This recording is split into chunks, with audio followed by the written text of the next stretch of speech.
Two Mita's channel. আমি অনেক দিন বাদে ভিডিও ছাড়ছি, কেন আমি ছিলাম না এখানে, ওই জন্য আমি ভিডিওটা ছাড়তে পারিনি। তো অনেক দিন, প্রায় মাস দেড়েক বাদে আমি ভিডিওটা ছাড়ছি। তো আজকে আমি আপনাদের করে দেখাবো সর্ষে ইলিশ। তার জন্য আমার লাগছে ইলিশ মাছ। এখানে 1 কেজির মতো ইলিশ মাছ আছে। ইলিশ মাছটাকে আমি নুন হলুদ দিয়ে মাখিয়ে রেখেছি। আর তার সাথে লাগছে আমার কালো জিরে, সর্ষে, নুন আর হলুদ আর সর্ষের তেল। তাহলে চলুন শুরু করি সর্ষে ইলিশ। আর একটা কথা, সবাইকে আমি জানাই শুভ নববর্ষের প্রীতি, শুভেচ্ছা ও ভালোবাসা। বড়দের আমার শতকোটি প্রণাম এবং ছোটদের আমার বুক ভরা ভালোবাসা। তাহলে চলুন শুরু করছি সর্ষে ইলিশ। সবার প্রথমে কড়াইতে আমি সর্ষের তেলটা দিয়ে দিলাম। এই মাছগুলো আমি হালকা একটু ভেজে নেব। এই মাছ কাঁচা দিয়ে খেতে খুব ভালো লাগে। কাঁচা ইলিশ যেটা, সর্ষে ইলিশ যেটা করা হয়, কাঁচা ইলিশ দিয়ে রান্না করলে খুব ভালো লাগে। কিন্তু আমার বাড়িতে একটু না ভাজলে পরে কেউ খেতে পারে না, ওই জন্য আমি একটু ভেজে নেব। এটা আপনারা কাঁচাও করতে পারেন। আমি কড়াইতে তেল দিয়ে দিয়েছি আর ওভেনটাকে মিডিয়াম টু লোতে রেখেছি। এবারে আমি একটা একটা করে মাছ ভেজে নেব। বেশি ভাজবো না, এপিট ওপিট করে তুলে নেব।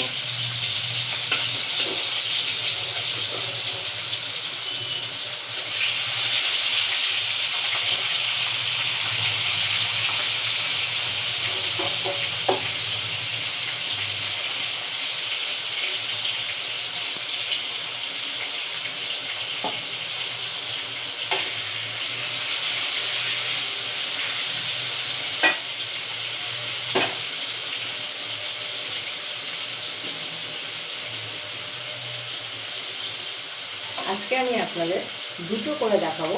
একটা হচ্ছে আমের চাটনি আর একটা হচ্ছে সর্ষে ইলিশ। প্রথমে আমি সর্ষে ইলিশটা দেখাচ্ছি, তারপরে আমি আমের চাটনিটা দেখাবো।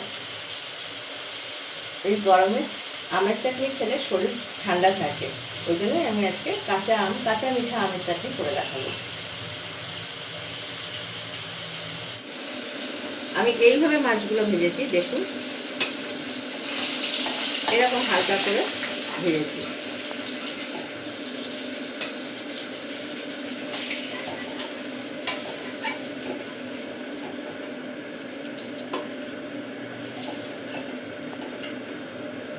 আমি এইভাবে সব কটা মাছ ভেজে নেব।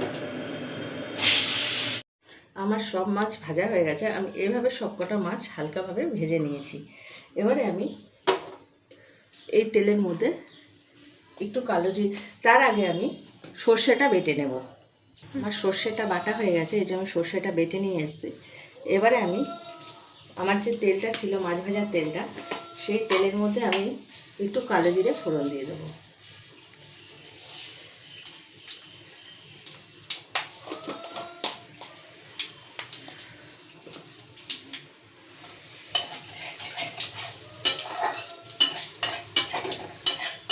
ফোড়নটা একটু ভাজা ভাজা হলে এবারে আমি এর মধ্যে একটু জল দিয়ে আমি সর্ষেটা গুলিয়ে রেখেছিলাম, এই সর্ষে গোলা জলটা এর মধ্যে দিয়ে দেবো। দিয়ে এটাকে আমি নাড়িয়ে যাব।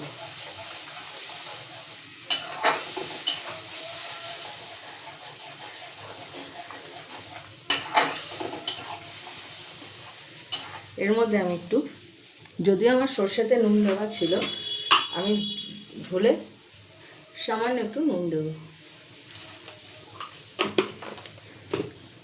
একটু হলুদ দেবো।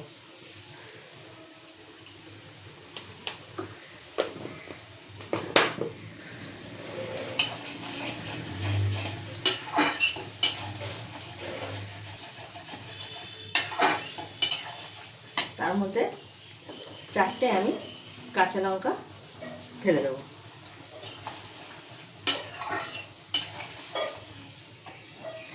এবারে আমি, যেহেতু সর্ষে ইলিশ ঝোল বেশি থাকবে না, আমি একটু মেপে মেপে এখানে জল দেব।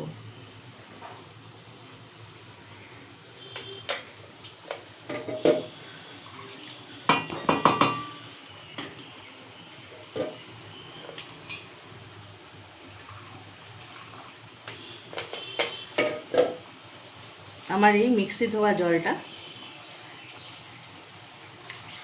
আমি দিয়ে দেব।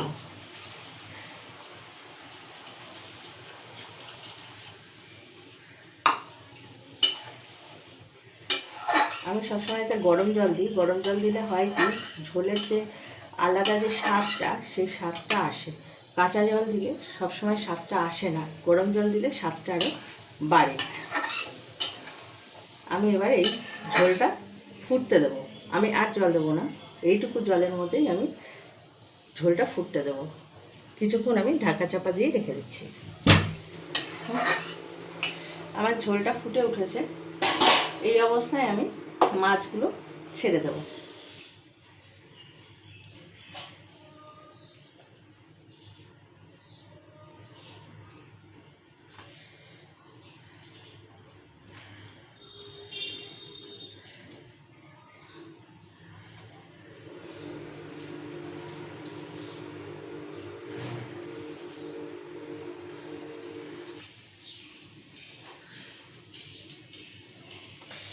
মাছগুলো আমার দেওয়া হয়ে গেছে। এবার আস্তে আস্তে এই মাছগুলো আমি ঝোলের মধ্যে চুবিয়ে দেবো। এই মাছ বেশি ঘাটা যাবে না, যেহেতু নরম মাছ, মাছগুলো ভেঙে যাবে। এবার আমি 5 মিনিটের জন্য ঢাকা দিয়ে এটাকে হতে দেবো। ফিরে আসছি 5 মিনিট বাদে।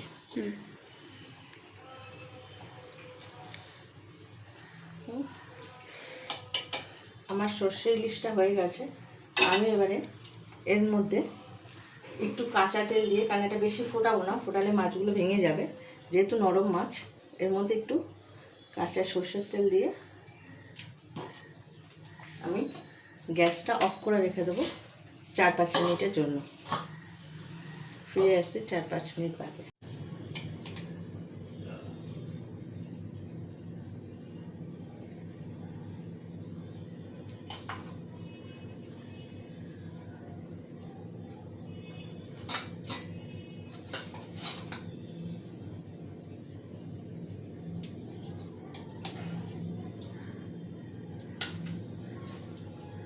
এই হয়ে গেল আমার সর্ষে ইলিশ।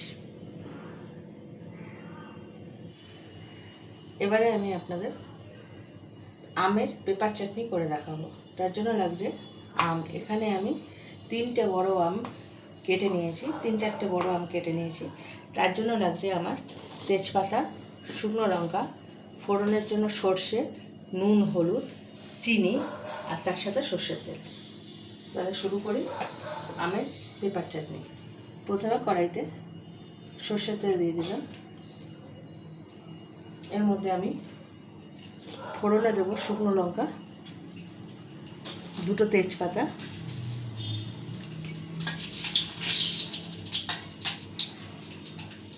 আর তার সাথে কালো সর্ষে ফোড়নে দেবো।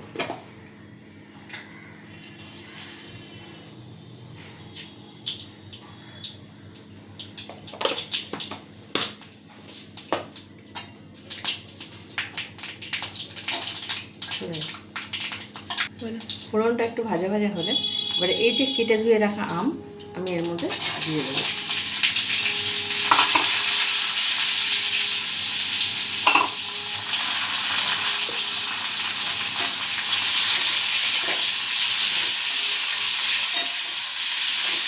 আমটা আমার কিছুটা পেকে গেছিলো। আমটা আমার 3-4 দিন আগের আনা।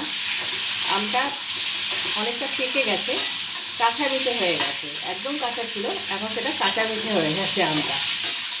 আমি এই আম দিয়ে আমের পেঁপা চাটনি করে দেখাচ্ছি। এর মধ্যে সামান্য নুন দেবো,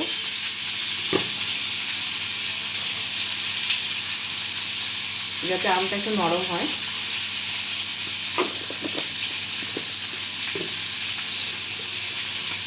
সামান্য হলুদ দেবো,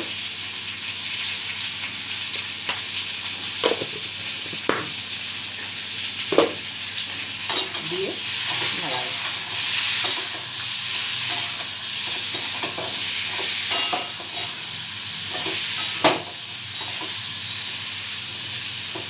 এবার আমি এর মধ্যে একটু জল দেবো।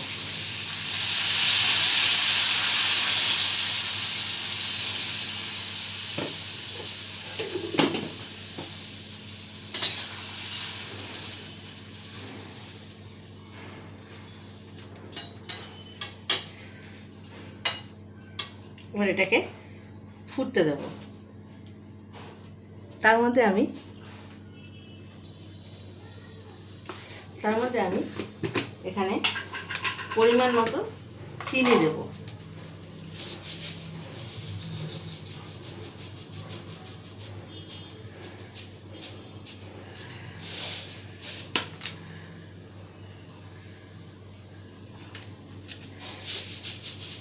যেহেতু আমটা কাঁচা মিঠে তাই চিনিটা আমার একটু বেশিই লাগবে।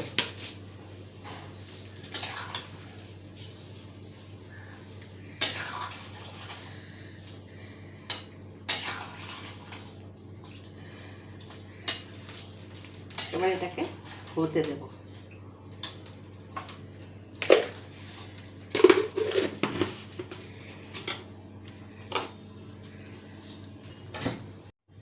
এটাকে একটু ঢাকা দিয়ে আমটা সিদ্ধ হতে দেবো, আর ফ্লেমটা মিডিয়াম টু লোতেই রাখবো। আমার চাটনিটা দেখে নেব হয়েছে কিনা। আমি একটু ঝোলঝোল রেখেই নামাবো, কারণ এটা ঠান্ডা হয়ে গেলে আরও বসে যাবে। যেহেতু চিনি দেওয়া আছে, ও চিনিটা গলে গিয়ে আরও আঠালো ভাব হয়ে যাবে। যখন জলটা আরও ঠান্ডা হয়ে যাবে, মানে ঝোলটা আরও ঠান্ডা হয়ে যাবে চাটনির, আমি এরকম ঝোল রেখে নামাবো। এবার গ্যাসটা আমি অফ করে দিলাম। তার মধ্যে আমি আর একটা জিনিস দেখাইনি, এর নামানোর আগে যদি একটু এলাচ ফাটিয়ে দেন তাহলে খেতে খুব টেস্টি হয়। এলাচের যে একটা গন্ধ, সেই গন্ধটা খুব ভালো লাগে চাটনির মধ্যে। তো যাই হোক, আমি দিয়েছি। এটা দেওয়াও যায়, নাও দেওয়া যায়, কিন্তু আমি একটু দিয়েছি। এবারে আমি এটাকে একটা সার্ভিং বোলের মধ্যে ঢেলে নেব।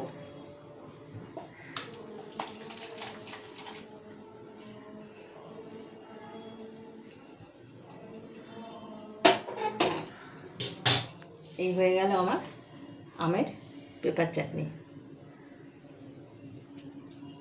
ভিডিওটা ভালো লাগলে লাইক করবেন, শেয়ার করবেন, কমেন্ট করবেন আর সাবস্ক্রাইব করে দেবেন। ধন্যবাদ।